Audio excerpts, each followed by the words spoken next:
I've camped in winter my entire life, but there are 3 nights I will never talk about without my hands shaking. This was the first one.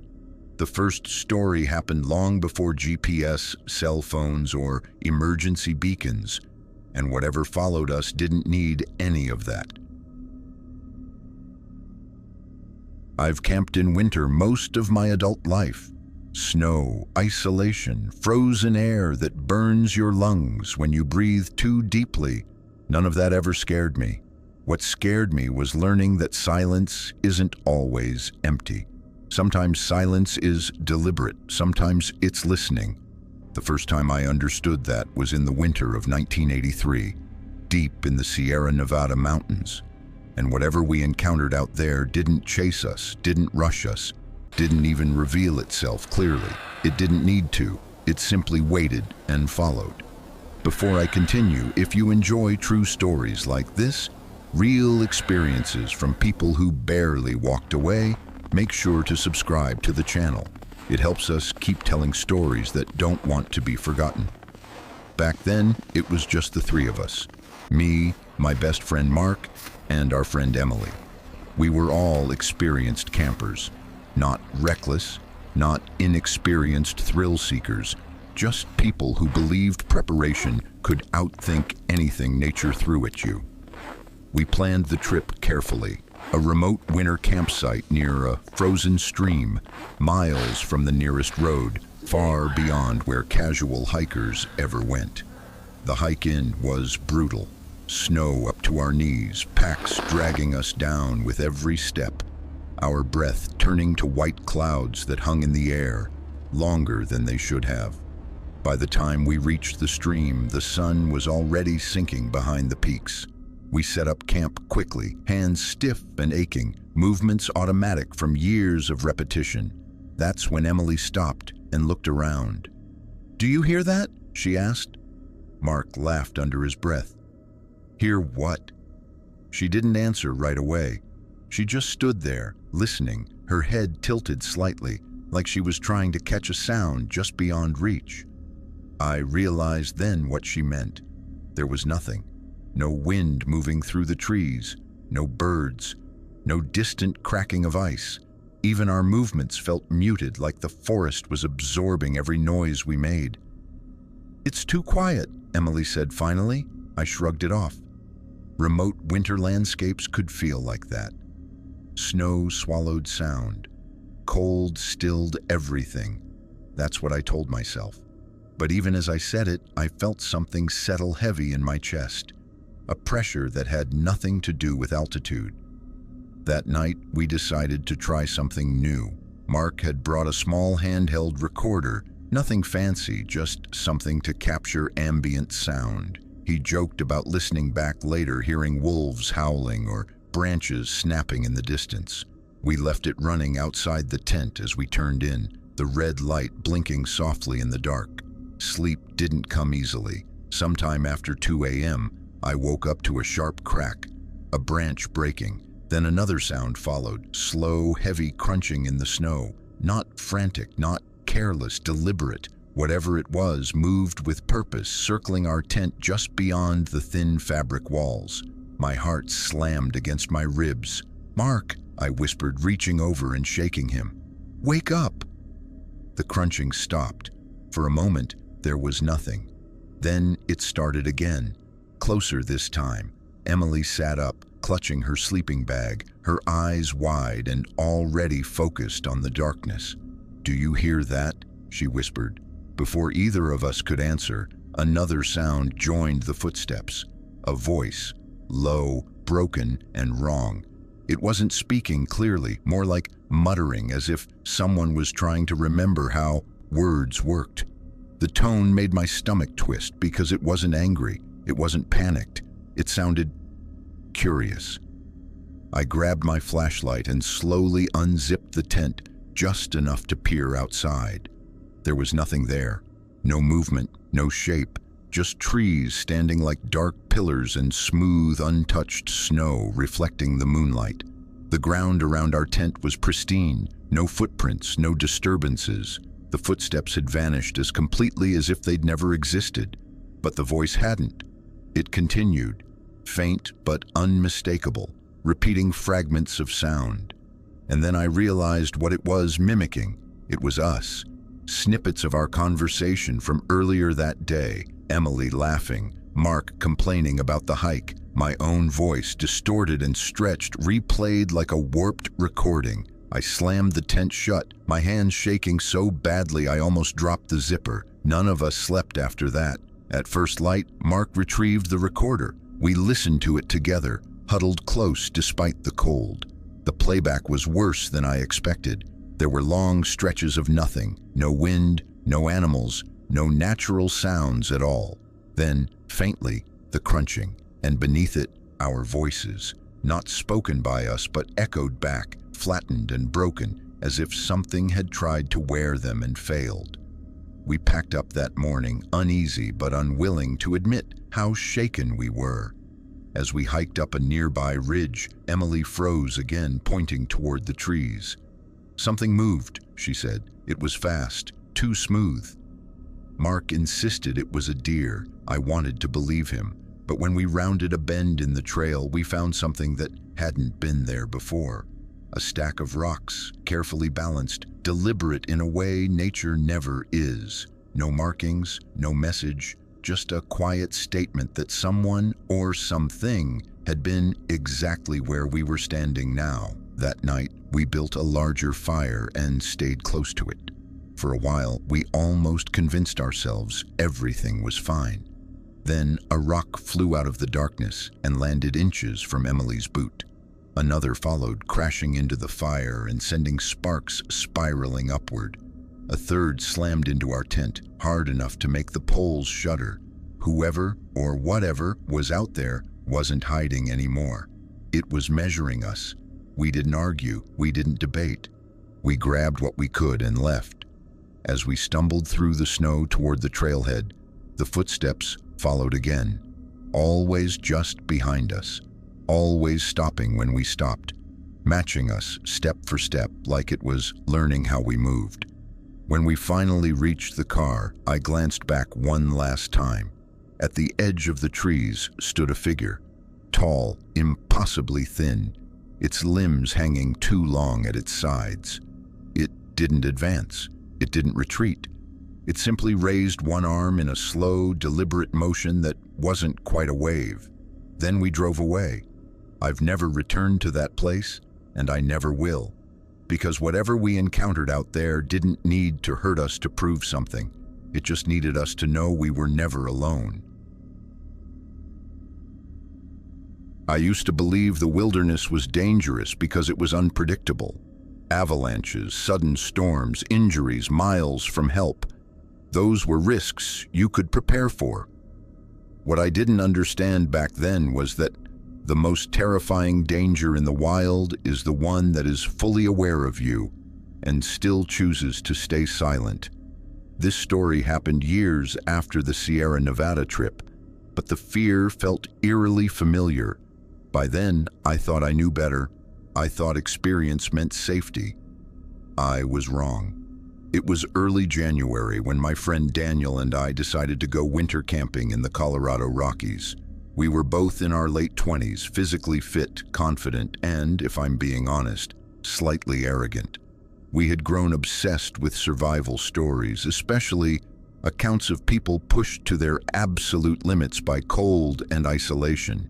Not because we wanted to suffer, but because we wanted to know ourselves better. Could we stay calm? Could we make the right decisions when everything turned against us? We chose a remote area far from ski resorts and tourist trails. No cabins, no cell service, just miles of snow-covered forest and a narrow access road that would be nearly impassable if the weather turned. The first sign that something was off came before we even set up camp. About a mile from our intended site, Daniel stopped and crouched down.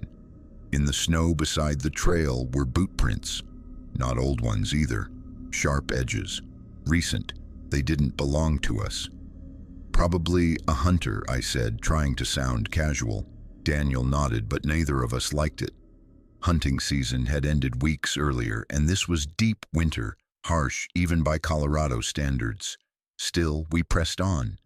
By late afternoon, we reached a small clearing surrounded by dense trees. It was perfect on paper, sheltered from wind, close to a frozen creek, defensible if weather turned bad. As we unpacked, Daniel found something half buried near a tree, a spent rifle casing. It was old enough to be dull, but not old enough to be forgotten. We exchanged a look, but said nothing.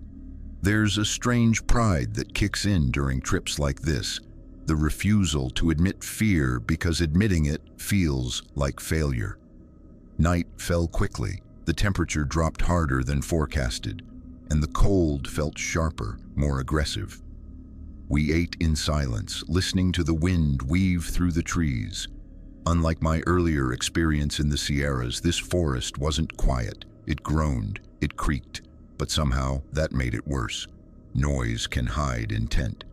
We took turns sleeping lightly, the way you do when something feels wrong but you can't name it. Nothing happened that night. No footsteps, no voices. Just the sense of being observed, like standing on a stage without knowing where the audience is seated. At first light, Daniel unzipped the tent to step outside. I stayed inside, rubbing warmth back into my hands. Less than a minute later, he was back. He didn't sit down. He crouched by the door, his face pale, his eyes fixed on me. "Is your knife still here?" he whispered. I checked without speaking and nodded. "There's someone out there," he said, "behind that tree, about 20 meters away." I felt the blood drain from my face. "What do you mean, someone?" He swallowed hard. "A man. Snow camouflage, rifle. He's just standing there, watching." Slowly, I leaned toward the tent opening and looked through the mesh. I saw him immediately. He blended perfectly into the landscape, white against white, his outline broken by the trees. His face was hidden behind a balaclava. He wasn't crouching, he wasn't aiming. He was just standing there, rifle held comfortably across his chest, like this was exactly where he wanted to be. We didn't say another word. Daniel bolted first. I followed, adrenaline burning away the cold as we burst into the open. The man didn't shout. He didn't warn us. He didn't move at all at first. Then calmly, he raised the rifle. That was when survival took over. We ran. The snow was deep, each step stealing energy we didn't have. I could hear him behind us now, the steady crunch of boots. Not frantic, not rushed, measured, controlled. The first shot cracked through the morning air like thunder. A chunk of bark exploded from a tree beside me. I didn't look back. I couldn't. The sound of him chambering another round echoed in my head.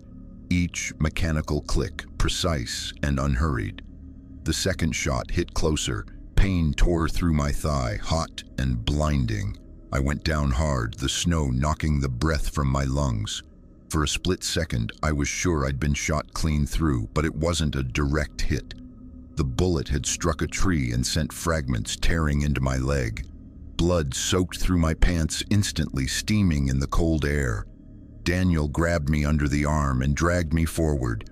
I don't remember screaming, but I know I must have. Every movement felt like fire. Still, we kept going. And then, the footsteps stopped.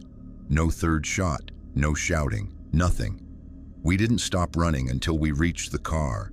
I don't remember the drive, just the shaking, the pain, and Daniel's hands white-knuckled on the steering wheel. At the hospital, the doctor told me I was lucky. Inches mattered out there. Inches were the difference between walking out and bleeding into the snow. The police searched the area. They found nothing. No man, no tracks, no rifle. But I know what we saw. That man wasn't trying to scare us away. If he wanted us gone, he could have made that clear immediately. He waited, he watched, he chose when to act and when to stop. That's what still haunts me. Because predators don't always chase until the end. Sometimes they just want to know they can. I told myself this time would be different. I wasn't chasing fear, testing limits, or trying to prove anything. This was supposed to be safe, familiar. a return to something warm and simple. That lie lasted exactly 2 minutes. The place was called Goat Lodge, tucked deep in the forests of Alberta, Canada. I hadn't been there since I was a kid, but the memory of it had followed me for decades. Snow so clean it looked unreal, trees standing tall and quiet, the kind of winter that felt untouched by the modern world. When life got loud, that was the place I remembered. So when my wife Laura suggested a winter trip with the kids, it felt right. Our son Noah was 6. Our daughter Claire was 8. They had grown up in warmer places where winter meant rain, not silence. I wanted them to see snow the way I once had, pure, magical, harmless. We rented a small yurt-style cabin on the edge of the woods, isolated but not abandoned. At least, that's what the listing said. The kids loved it immediately. Noah ran headfirst into the snow, laughing as he disappeared up to his knees. Claire started building a snowman with quiet focus, packing snow carefully, shaping it with intent that felt far too deliberate for a child her age. Laura stayed inside, unpacking and making hot drinks, the windows fogging from the warmth. I noticed the snowmen first. There were several of them scattered around the clearing, not messy, not playful. Each one stood upright, well-proportioned, facing the cabin. No hats, no scarves, just smooth white figures, their features subtle, almost unfinished. They didn't look like something kids would make. I told myself they were left by previous guests. Still, my hand brushed against the revolver at my hip, a habit I'd never quite lost after earlier experiences in the wilderness. Laura noticed and raised an eyebrow. "You really think we'll need that?" she asked. "It's deep woods," I said. "Better to be careful." The afternoon passed peacefully. Snowballs flew, laughter echoed. For a moment, I felt foolish for being tense. This was what winter was supposed to feel like. Then Laura called from inside that dinner was almost ready. I stepped in for what couldn't have been more than 2 minutes. I remember glancing back through the window before closing the door. Claire was still working on her snowman. Noah was standing beside her, waving a stick like a sword. When I came back out, Claire was alone. "Noah," I called. She looked up, confused. "He was just here." The clearing felt different instantly, too still. The laughter was gone, swallowed whole by the forest. I scanned the area, my heart already racing. "Noah!" I shouted again. Nothing. Then I saw the footprints, small boots leading away from the clearing, straight towards the tree line. No wandering, no hesitation, just a clean path into the woods. "Laura," I said sharply, "stay inside with Claire." I followed the tracks, my breath coming fast. The forest closed in quickly, trees blocking the light, snow deepening with every step. The footprints led to a stream cutting through the land, black water rushing beneath a skin of ice. They stopped at the edge. I felt something tear open in my chest. "Noah!" I screamed, my voice cracking. I ran along the bank, slipping, falling, scanning the water for any sign of him. The thought of him falling in, of that freezing current pulling him under, clawed at my mind. Panic drowned out reason. I pulled the revolver and fired 2 shots into the air, the sound exploding through the forest. "Noah!" Then I heard it. "Dad!" The voice came from across the stream. I spun around. Noah stood on the opposite bank, completely dry, his jacket clean, his boots untouched by water. He looked confused more than scared, like he didn't understand why I was yelling. I didn't think. I stepped into the stream, the cold slamming into me like a wall, soaking me instantly. I waded across, grabbed him, and pulled him into my arms so hard he gasped. "Where were you?" I demanded, my voice shaking. "How did you get over here?" He looked up at me calmly. "The snowman carried me," he said. I laughed, too loudly, too fast. "What snowman?" "The tall one," Noah replied. "He wears all white." My blood ran cold. We left Goat Lodge within the hour. Laura didn't argue. Claire stayed silent the entire drive, staring out the window. Noah fell asleep, clutching my arm. Back home, days later, I finally went through the photos from the trip. Smiling faces, snowballs frozen mid-air, Claire standing proudly beside her snowman. And then I saw it. In the background of one photo, just beyond the trees, stood a figure dressed entirely in white, taller than any man, its shape too smooth, too still, its face covered, its eyes dark, fixed directly on the camera. In another photo, it was closer. In the last one, it stood just behind Noah. I dropped the camera and felt the room spin, because snowmen don't move, and they don't watch. But something out there did, and I know, with a certainty I can't explain, that it's still standing somewhere in the winter silence, waiting for the next family to look away for just 2 minutes. People like to believe that every story has an explanation, that if you dig deep enough, search hard enough, or wait long enough, the truth will eventually come into focus. But the wilderness doesn't work that way. It doesn't owe us answers. It doesn't explain itself. It simply exists and remembers. All 3 of these stories had something in common. Not just snow, not just isolation, but the moment when the people in them realized they were no longer the observers. They were the ones being observed, measured, studied, chosen. What unsettles me most isn't the fear we felt in those moments. Fear passes. Fear fades with time. What stays is the awareness that something out there noticed us and let us go. Whether it was curiosity, indifference, or something we'll never understand, the result was the same. We walked away, changed, but alive. Winter has a way of stripping life down to its essentials. Sound disappears, distance stretches, time slows, and in that stillness you begin to hear things you usually drown out. Your instincts, your limits, your place in a world far older and far quieter than you are. These stories aren't warnings meant to scare you away from the wild. They're reminders that preparation matters, that respect matters, and that humility might be the most important survival skill we have. Because the wilderness isn't cruel, it's honest, and honesty can be terrifying. Somewhere out there, snow is falling on footprints that were never meant to be followed. Trees are standing watch over moments that were never meant to be seen.